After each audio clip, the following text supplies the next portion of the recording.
Hey, Chef Billy Parisi here with Heinen's, and I'm going to show you a delicious turkey melt recipe to help use up all that leftover turkey.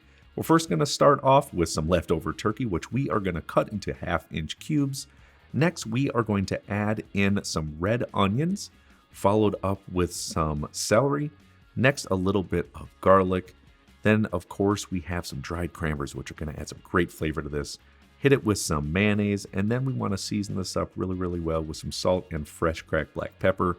Then using a spoon or a rubber spatula, we are going to mix all of these ingredients until they are completely combined. Set them to the side. Now for the bread.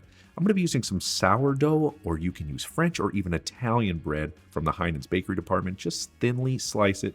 Then we're going to toast up all these slices. Once toasted, we're adding to a sheet tray. Now what we want to do is evenly spread out that turkey salad all over top. You may have some left over. And now the fun part. I'm going to add on some shredded Havarti cheese, some shredded gruyere cheese, and even some shredded cheddar cheese. You can have some fun here. If you want to try Swiss, so be it. Or you want all Havarti, all gruyere, whatever. Put it under the broiler for 3 or 4 minutes. Boom, finished. The perfect meal. So delicious and a great way to use leftover turkey.